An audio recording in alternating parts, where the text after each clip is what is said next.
नमस्कार प्यारे साथियों, मैं अंजीश मौर्य आप सभी का स्वागत करता हूं आपके अपने YouTube channel expert online classes में। प्यारे साथियों, आज हम लोग देखिए मैग्नेटिज्म पढ़ने वाले हैं और मैग्नेटिज्म से जितने इंपॉर्टेंट पॉइंट बनेंगे, फार्मूला, यूनिट और इसके वैल्यू जो होते हैं सभी को हम लोग बहुत अच्छे से डिस्कशन करेंगे।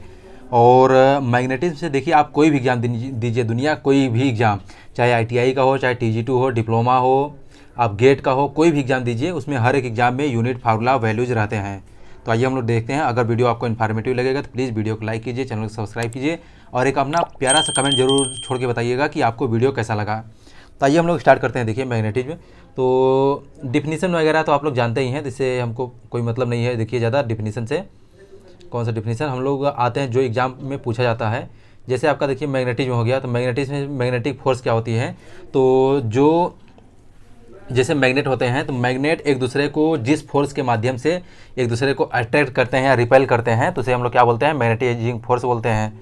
मैग्नेटिक फील्ड क्या होता है, तो कोई किसी भी मैग्नेट के चारों ओर का वह क्षेत्र जहाँ तक उसके फील्ड को हम लोग क्या करते हैं, एक्सपीरियंस करते हैं, उसे हम लोग क्या बोलते हैं, मैग्नेटिक फील्ड बोलते हैं। मैग्नेटिक लाइन ऑफ फोर्सेस क्या होते हैं, तो मैग्नेटिक लाइन ऑफ फोर्सेस आप लोग जानते ही हैं कि कोई भी, जैसे एन पोल होता है, नॉर्थ पोल होता है, साउथ पोल होता है, तो नॉर्थ से निकलकर जो साउथ की ओर जाते हैं उसे मैग्नेटिक लाइन ऑफ फोर्सेस बोलते हैं और इसे हम लोग चुंबकीय बल रेखाएं बोलते हैं। और इसके बाद आपका देखिए यहाँ से जो है मेन टॉपिक आपका यहाँ से चालू होता है और ये एग्ज़ाम में पूछे जाते हैं सब।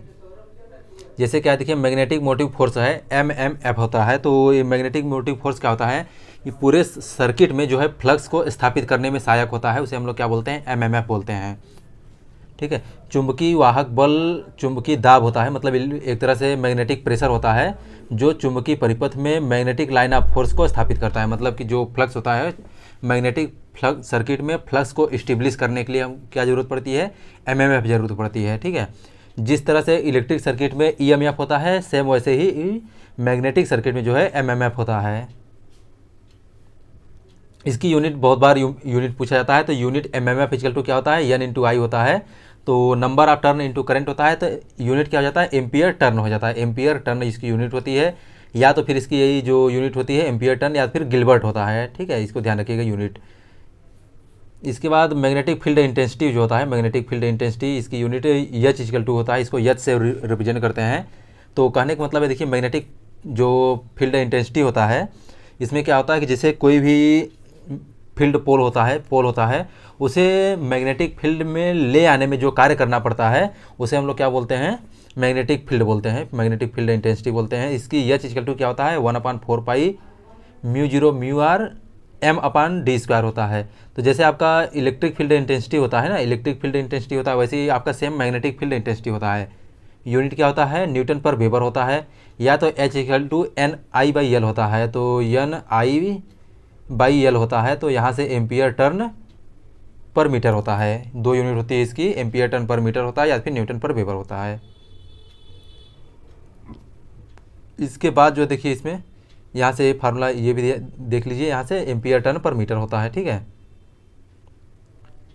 मैग्नेटिक लाइन ऑफ फोर्सेस क्या होते हैं, देखिए मैग्नेटिक लाइन ऑफ फोर्स जो है चुंबकीय बल रेखाओं की संख्या को हम लोग क्या बोलते हैं, नंबर ऑफ मैग्नेटिक लाइन जो होती है उसे हम लोग क्या बोलते हैं, मैग्नेटिक फ्लक्स बोलते हैं। इसका यूनिट क्या होता है, तो SI यूनिट वेबर होता है। ठीक है। मैग्नेटिक फ्लक्स का SI यूनिट क्या होता है, वेबर होता है। और यह क्या होता है, स्केलर क्वांटिटी होती है, मतलब कि अदिश राशि होती है। तो चुंबकीय फ्लक्स से इतना ध्यान रखिए कि इसकी यूनिट क्या होती है, वेबर होता है। इसे फाई से हम लोग रिप्रेजेंट करते हैं, फाई से रिप्रेजेंट करते हैं, यूनिट वेबर होता है और यह अदिश राशि होती है। फ्लक्स डेंसिटी देखिए क्या होता है, फ्लक्स डेंसिटी, तो कितने एरिया में जो है फ्लक्स जो है कितने एरिया से पास होता है उसे हम लोग क्या बोलते हैं, फ्लक्स डेंसिटी बोलते हैं। किसी भी चीज़ का आपको डेंसिटी निकालना हो, उसमें एरिया से डिवाइड कर दीजिए। जैसे चार्ज डेंसिटी निकालना है, चार्ज में एरिया से डिवाइड कर दीजिए। फ्लक्स डेंसिटी निकालना है, फ्लक्स में डेंसिटी से आप डिवाइड कर दीजिए। तो यूनिट क्या होता है, वेबर पर मीटर स्क्वायर होता है, या तो फिर टेस्ला होता है। ठीक है, इसको ध्यान रखिए। कई बार पूछा जाता है कि मैग्नेटिक फ्लक्स डेंसिटी की यूनिट क्या होती है, तो वेबर पर मीटर स्क्वायर होता है, या तो फिर टेस्ला होता है। ठीक है, टेस्ला होता है, या तो फिर न्यूटन पर एम्पियर मीटर होता है। ये तीनों फार्म, इसको ध्यान रखिए। जो मैग्नेटिक फ्लक्स डेंसिटी होता है ये कैसा राशि होता है, तो वेक्टर क्वांटिटी होता है, सदिश राशि होता है। एब्सोल्यूट परमीएबिलिटी जो होता है, एब्सोल्यूट परमीएबिलिटी जिसको हम लोग निरपेक्ष चुंबकशीलता बोलते हैं, तो ये क्या होता है, म्यू होता है। म्यू इक्वल टू क्या होता है, ratio of B by H के रेशियो को, बी बाई एच के रेशियो को हम लोग क्या बोलते हैं, एब्सोल्यूट परमिएबिलिटी बोलते हैं। तो इसकी यूनिट क्या होता है, तो यूनिट हेनरी पर मीटर होता है, हेनरी पर मीटर इसकी यूनिट होती है, काफ़ी इंपॉर्टेंट है। और न्यूटन पर एम्पियर स्क्वायर भी होता है, दोनों को याद रखिए ध्यान से।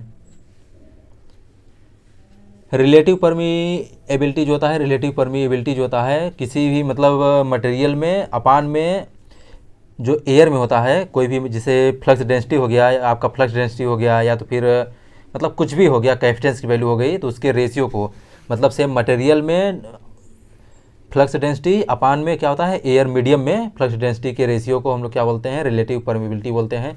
इसकी यूनिट नहीं होती है, कोई भी यूनिट नहीं होता है, म्यू आर से रिप्रेजेंट करते हैं। इसके बाद देखिए यहाँ से एक क्वेश्चन बनता है कि लीकेज फैक्टर जो होता है, लीकेज फैक्टर से काफ़ी बार पूछा गया है क्वेश्चन, तो इसकी वैल्यू पूछता है, लीकेज फैक्टर की वैल्यू कितनी होती है। तो नॉर्मली जो है मशीन के लिए 1.15 तक होती है, 1.12 से लेकर 1.15 तक होती है। तो लीकेज फैक्टर क्या होता है, देखिए लीकेज जो फ्लक्स होता है जिसको हम लोग मैग्नेटिक लीकेज फ्लक्स बोलते हैं, तो इसमें क्या होता है, देखिए ये आपका मैग्नेटिक कोर है, ठीक है, एक सपोज करिए कोर है, तो यहाँ से ये इससे जो फ्लक्स जा रही है ये क्या हो रहा है, इससे लिंक कर रहा है, लेकिन जो एक्सटर्नल सर्किट से बाहर हो जा रही है, जिसका यूज नहीं हो रहा है, इसे हम लोग क्या बोलते हैं, लीकेज फ्लक्स बोलते हैं। ये वाला फ्लक्स जो है, ये वाला जो फ्लक्स है, देखिए यहाँ से ये वाला फ्लक्स और इसके बाद ये वाला फ्लक्स जो है, ये क्या है, सर्किट से मतलब कि हमारे यूजफुल नहीं है, तो इसको हम लोग क्या बोलते हैं, लीकेज फ्लक्स बोलते हैं। तो लीकेज फैक्टर जो होता है, लीकेज फैक्टर का total flux upon useful flux होता है, total flux upon useful flux होता है। तो यहाँ से आप वैल्यू निकाल सकते हैं। देखिए तो इसकी वैल्यू कितना होता है, 1.15 से लेके 1.25 तक इसकी वैल्यू होती है। रिलेक्टेंस क्या होता है, देखिए रिलेक्टेंस जो होता है, जैसे इलेक्ट्रिक सर्किट में रेजिस्टेंस होता है, वैसे ही आपका मैग्नेटिक सर्किट में क्या होता है, रिलेक्टेंस होता है। यह मैग्नेटिक जो फ्लक्स होता है, फ्लक्स के फ्लो में क्या करता है, ये बाधा पैदा करता है, मतलब कि फ्लक्स को फ्लो होने में से रोकता है सर्किट में।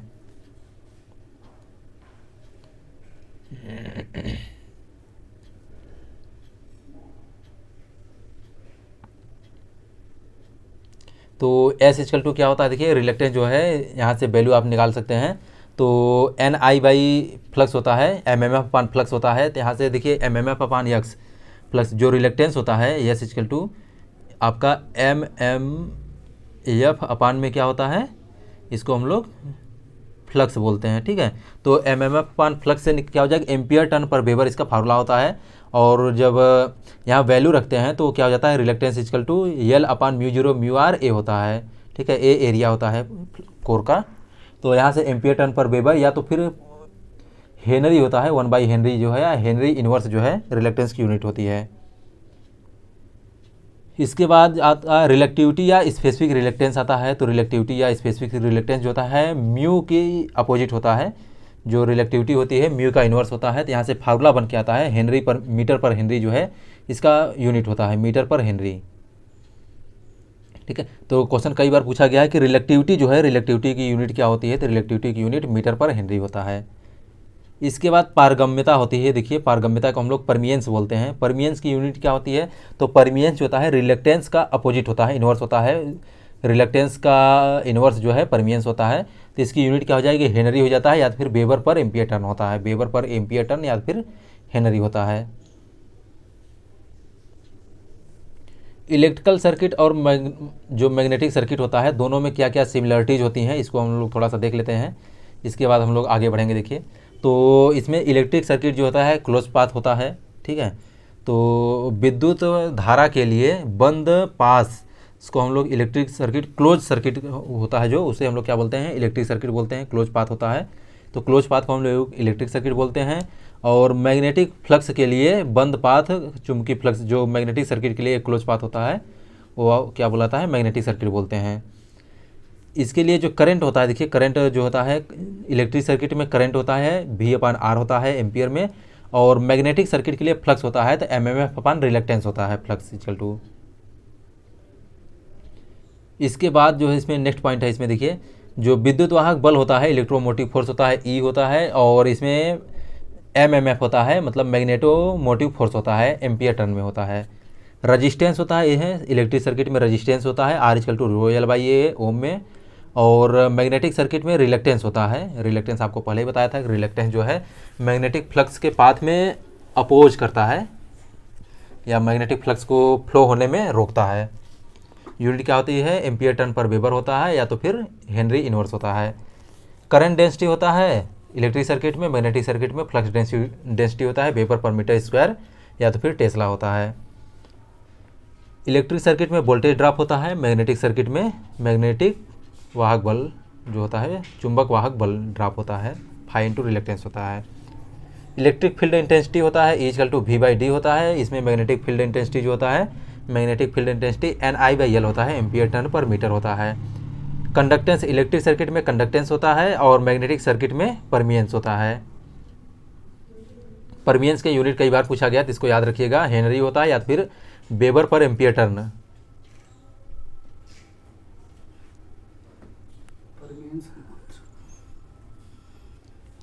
इसके बाद देखिए कंडक्टिविटी होती है, तो कंडक्टिविटी इलेक्ट्रिकल सर्किट में जो कंडक्टिविटी होती है ऐसे ही आपका मैग्नेटिक सर्किट में जो है परमीएबिलिटी होती है, परमीएबिलिटी होती है म्यू, और इलेक्ट्रिकल सर्किट में सिग्मा होता है कंडक्टिविटी जिसको हम लोग रिप्रेजेंट करते हैं।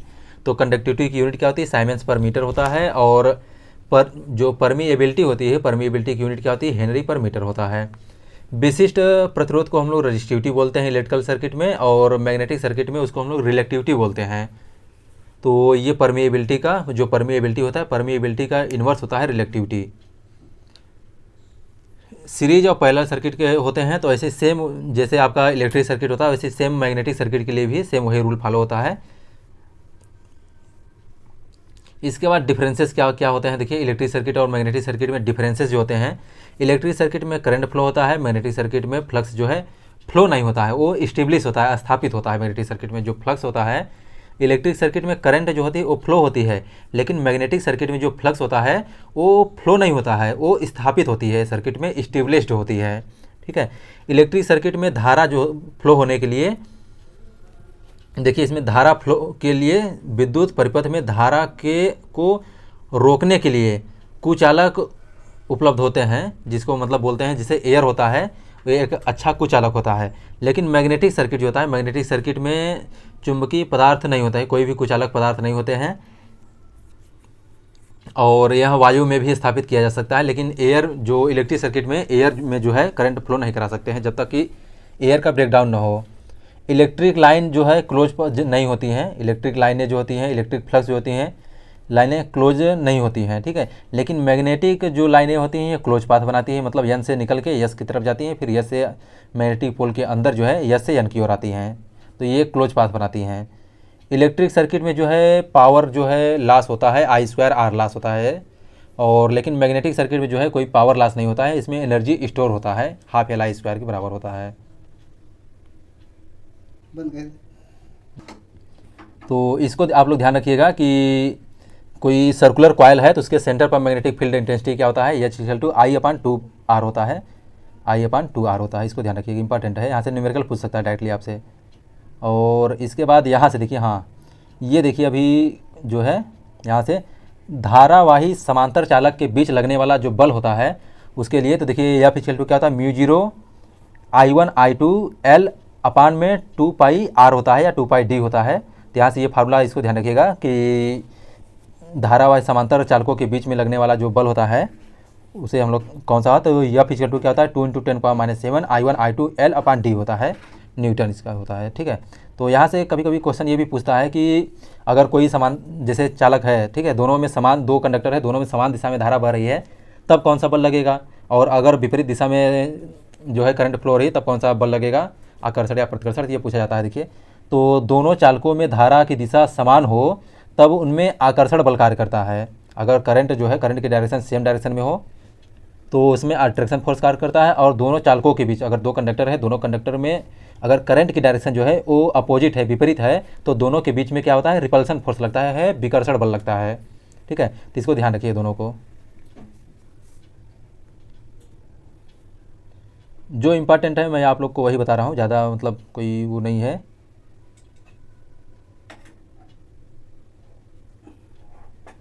इसके बाद देखिए नेचुरल मैग्नेट जो होता है, नेचुरल मैग्नेट होता है, आर्टिफिशियल टाइप ऑफ मैग्नेट होते हैं। तो नेचुरल मैग्नेट होता है, आर्टिफिशियल मैग्नेट होता है और परमानेंट मैग्नेट होता है।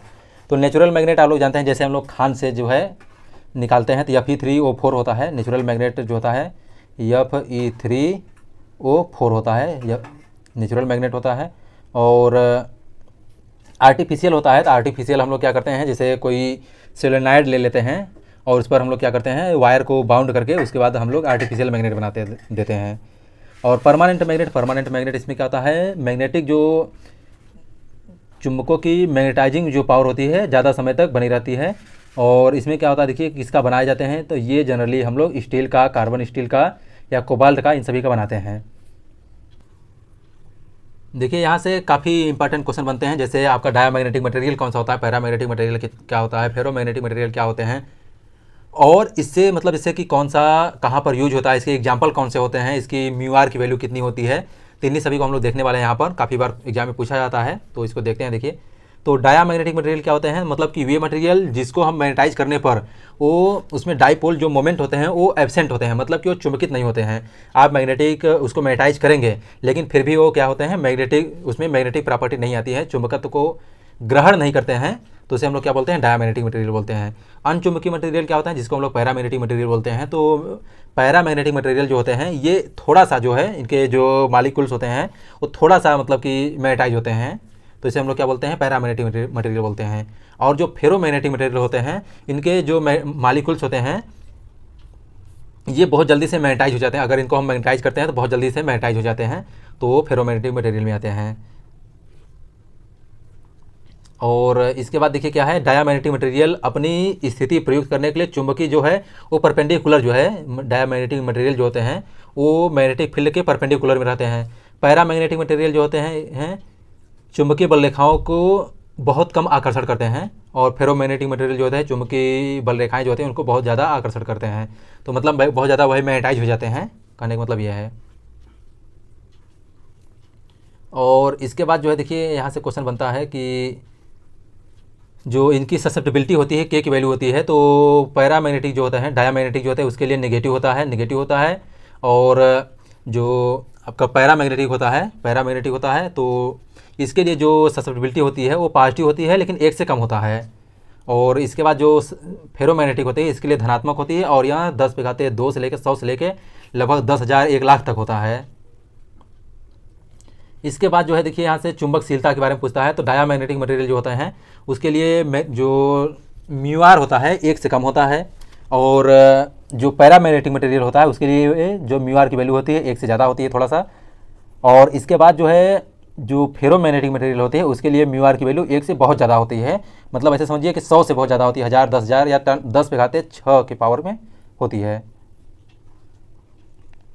अब एग्जाम्पल कौन कौन सा है, तो जैसे देखिए डायामैग्नेटिक मटेरियल में है, तो डायामैग्नेटिक मटेरियल जो होता है जैसे आपका सोना हो गया, सिलिकॉन हो गया, डायमंड हो गया, बिस्मथ हो गया, ग्रेफाइट हो गया, आपका सिल्वर हो गया, कॉपर हो गया, हाइड्रोजन हो गया, एल्यूमिना हो गया, तो ये सभी जो है डायामैग्नेटिक मटेरियल है। फिर से एक बार देखिए, जो गोल्ड हो गया, आपका सोना हो गया, सिलिकॉन हो गया, डायमंड हीरा हो गया, ग्रेफाइट हो गया, बिस्मथ हो गया, चांदी हो गया, आपका कॉपर हो गया, हाइड्रोजन हो गया, एल्यूमिनियम हो गया, तो ये सभी जो है एल्यूमिना जो होता है वो सभी आपके डायामैग्नेटिक मटेरियल में होते हैं।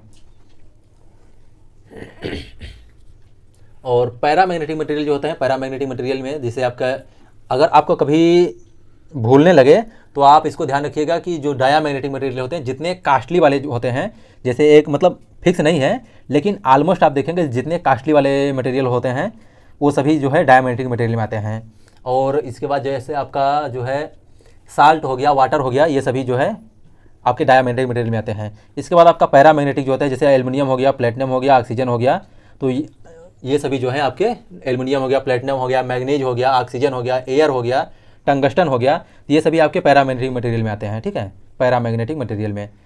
और इसके बाद आपका फेरोमैग्नेटिक मटेरियल कौन कौन से होते हैं, तो फेरोमैग्नेटिक मटेरियल जो होते हैं जैसे आपका क्रोमियम हो गया, निकल हो गया, आयरन हो गया, कोबाल्ट हो गया, ये सभी आपके एल्निको हो गया, तो ये सभी जो है आपके कौन से आते हैं, फेरोमैग्नेटिक मटेरियल में आते हैं। एक बार फिर से सुन लीजिए, डायामैग्नेटिक मटेरियल कौन कौन से होते हैं, तो डायामैग्नेटिक मटेरियल जो होते हैं आपके कौन कौन से हो गया, जैसे आपका सिल्वर हो गया, कॉपर हो गया, डायमंड हो गया, साल्ट हो गया, वाटर हो गया, आपका जिंक हो गया, बिस्मथ हो गया, लेड हो गया, आपका मरकरी हो गया, गोल्ड हो गया, एल्युमिना हो गया आपका, ये सभी जो है डायामैग्नेटिक मटेरियल में आते हैं। और इसके बाद पैरामैग्नेटिक मटेरियल में कौन से होते हैं, जैसे आपका एल्युमिनियम हो गया, प्लेटिनम हो गया, मैग्नीज हो गया, मैग्नीज हो गया, एंटीमनी हो गया आपका, और ऑक्सीजन हो गया, एयर हो गया आपका, और टंगस्टन हो गया। ये सभी जो है आपके कौन से होते हैं, पैरामैग्नेटिक मटेरियल होते हैं। ठीक है, आइए हम लोग नेक्स्ट बढ़ते हैं। देखिए स्टैटिक इंड्यूस ईएमएफ होता है, डायनेमिक इंड्यूस ईएमएफ होता है। तो जो स्टैटिक इंड्यूस ईएमएफ होता है BVL sin थीटा होता है, BVL sin थीटा होता है। Static induce, dynamic induce EMF होता है। और स्टैटिक इंड्यूस ईएमएफ होता है वो कौन सा होता है, E=L/di/dt होता है। ठीक है, इसको ध्यान रखिए। आइए नेक्स्ट बढ़ते हैं। देखिए इसका फार्मूला होता है म्यू की वैल्यू, जो म्यू नॉट की वैल्यू होती है वो कितना होता है, तो 4 पाई × 10⁻⁷ हेनरी पर मीटर होता है। इसको ध्यान रखिए। के की वैल्यू जो है कपलिंग कोफिशिएंट, इससे न्यूमेरिकल पूछा जाता है। तो के की वैल्यू कितना होती है, K=m/√L1L2 होता है। इंडक्टर के संयोजन के लिए कनेक्शन के लिए आता है, तो सीरीज कनेक्शन के लिए L इक्विवेलेंट जो होता है L1 + L2 + L3 dash dash dash ऐसे होता है। और पैरेलल कनेक्शन जो होता है L equivalent L1 1/L1 + 1/L2 + 1/L3 dash dash dash होता है, मतलब सेम एज रेजिस्टेंस। इसके बाद जो है देखिए यहाँ से सीरीज कनेक्शन जो पोलरिटी है, तो सीरीज कनेक्शन के लिए देखिए एडिटिव पोलरिटी होता है, सब्ट्रैक्टिव पोलरिटी होता है। मतलब जहाँ से करंट इंटर करती है उसे हम लोग क्या करते हैं, डॉट से रिप्रेजेंट करते हैं, और जहाँ से करंट आउट होती है उसे हम लोग क्रॉस से रिप्रेजेंट करते हैं। ठीक है, अगर जो है देखिए यहाँ से करंट जैसे चली, ठीक है, यहाँ से करंट चली, यहाँ इंटर कर रही है, फिर यहाँ से भी देखिए डॉट बना है तो यहाँ से भी इंटर कर रही करंट। तो कहने का मतलब ये है कि ये एडिटिव पोलरिटी में है। जैसे देखिए यहाँ से करंट आउट हो रही है तो यहाँ भी करंट आउट ही हो रही है ना, तो ये क्या होगा, सब एडिटिव पोलरिटी हो गया। तो एडिटिव पोलरिटी के लिए सीरीज में क्या होता है, L1 + L2 + 2m होता है। तो इसे डायरेक्टली न्यूमेरिकल देता है, तो इसको ध्यान रखिएगा आप लोग फार्मूला। और देखिए सब्ट्रैक्टिव पोलरिटी का मतलब होता है, जैसे देखिए यहाँ से करंट इंटर कर रही है, लेकिन यहाँ से करंट इंटर कर रही है, लेकिन यहाँ से क्या हो रही है, आउट हो रही है ना, तो ये देखिए यहाँ पर डॉट बना हुआ है, तो ये क्या हो गया, आपका सब्ट्रैक्टिव पोलरिटी हो गया। तो सब्ट्रैक्टिव पोलरिटी के लिए क्या होता है, L equivalent L1 + L2 - 2m होता है। ऐसे ही आपका देखिए जो है एडिटिव पोलरिटी पैरेलल के लिए होता है, तो पैरेलल के लिए एडिटिव पोलरिटी के लिए होता है L equivalent L1 L2 - m² अपान में L1 + L2 - 2m होता है। तो ऊपर वाला जो टर्म रहता है वो चाहे एडिटिव हो चाहे सब्ट्रैक्टिव हो, दोनों के लिए सेम रहता है। तो L इक्विवेलेंट जो होता है L1 + L2 - m² अपान में L1 + L2 + 2m हो जाता है। LC सर्किट के लिए टाइम कांस्टेंट जो LR सर्किट होता है, LR सर्किट के लिए टाइम कांस्टेंट जो होता है कितना होता है, तो L/R होता है, टाइम कांस्टेंट होता है। कभी कभी इससे यूनिट पूछता है कि टाइम कांस्टेंट की यूनिट क्या होता है, तो टाइम कांस्टेंट की यूनिट जो होता है सेकंड होता है। यहाँ से देखिए जो चार्जिंग करंट और डिस्चार्जिंग करंट के लिए इक्वेशन होता है, करंट के लिए क्या होता है, I = I0 1 - e⁻t/τ होता है। और डिस्चार्जिंग कंडीशन में जो होता है I(t) या IL = क्या हो जाता है, I0 e⁻t/τ होता है। वोल्टेज इक्वेशन जो होता है, देखिए वोल्टेज इक्वेशन जो होता है VL = V0 e⁻t/τ होता है। और टाउ की वैल्यू क्या होती है, टाउ को हम लोग टाइम कांस्टेंट बोलते हैं, L/R होता है। और वोल्टेज इक्वेशन जो होता है, वोल्टेज इक्वेशन के लिए V0 V e⁻t/τ होता है। चार्जिंग डिस्चार्जिंग कंडीशन के लिए यहाँ से पूछता है, देखिए तो जो चार्जिंग करंट के समय में जो करंट होता है वो अपने फाइनल वैल्यू का 63% जो है हो जाता है, और डिस्चार्जिंग कंडीशन में जो फाइनल वैल्यू का है वो 37% रह जाता है। ठीक है, 5 टाइम कांस्टेंट बाद लगभग जो है वो पूरी तरह से जो है चार्ज हो जाती है इंडक्टर जो है। इसके बाद जो है देखिए इंडक्टर का बिहेवियर क्या होता है, तो इंडक्टर जो है देखिए, इंडक्टर जो होता है कैसा होता है, एलिमेंट लीनियर होता है, बाई डायरेक्शनल होता है, और इसके बाद पैसिव एलिमेंट होता है। इंडक्टर जो होता है देखिए सडन चेंज ऑफ करंट का विरोध करता है, इंडक्टर जो होता है सडन चेंज ऑफ करंट का विरोध करता है। और इंडक्टर जो होता है अपने अंदर वोल्टेज में परिवर्तन को लागू करता है, मतलब कि वोल्टेज परिवर्तन को सपोर्ट करता है। इंडक्टर जो होता है एनर्जी स्टोर करता है, इंडक्टर जो होता है अपने अंदर एनर्जी को स्टोर करता है, और जो हाफ L I² के बराबर होता है।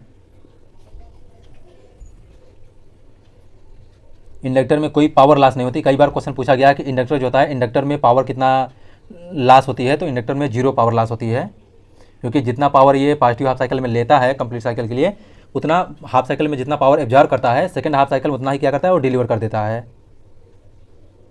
इसके बाद eddy current loss, hysteresis loss, तो eddy current loss KH, hysteresis loss जो होती है KWH = KH Bmax/1.6 F × V होता है। और ईडी करंट लॉस जो होती है Bmax² F² T² × V होता है। एफ बी मैक्स जो है फ्रिक्वेंसी फ्लक्स डेंसिटी होता है, एफ जो है फ्रिक्वेंसी होता है, टी जो होता है आपका थिकनेस ऑफ लेमिनेशन होता है, और वी जो होता है वॉल्यूम ऑफ कोर मटेरियल होता है। एक चीज़ यहाँ से भी काफ़ी बार पूछा जाता है, देखिए कि जो मैग्नेटिक प्रॉपर्टी होता है सॉफ्ट मैग्नेट के लिए और हार्ड मैग्नेट के लिए होता है। तो सॉफ्ट मैग्नेट हिस्टैरिसीस लूप जो होता है सॉफ्ट मैग्नेटिक मटेरियल के लिए, जो सॉफ्ट आयरन होता है उसके लिए पतला होता है, और हार्ड स्टील जो होता है हार्ड स्टील के लिए जो है BH कर्व जो है वो बड़ा होता है। रिटेंटिविटी जो होती है जिसको हम लोग धारणशीलता बोलते हैं, तो वो हाई होता है सॉफ्ट मैग्नेटिक के लिए, और हार्ड मैग्नेटिक के लिए भी हाई होता है। कोरिसिटिविटी जो होती है, कोरोसिव फोर्स जो होता है वो लो होता है सॉफ्ट मैग्नेटिक मटेरियल के लिए, सॉफ्ट आयरन के लिए, और हार्ड में जो स्टील होती है उसके लिए हाई होता है। मैग्नेटिक सेचुरेशन जो होता है इसमें सॉफ्ट मैग्नेटिक के लिए हार्ड बहुत ज़्यादा होता है, और हार्ड स्टील के लिए जो होता है वो अच्छा होता है। ठीक है, सॉफ्ट आयरन मतलब कि सॉफ्ट मैग्नेटिक मटेरियल हो गया। इसके बाद ये रिप्रेजेंटेशन है। तो ठीक है, यहाँ से हम लोग देखिए मैग्नेटिक कंप्लीट कर लिए हैं। तो आपको वीडियो कैसा लगा आप लोग कमेंट करके जरूर बताइएगा। Thank you so much for watching my video.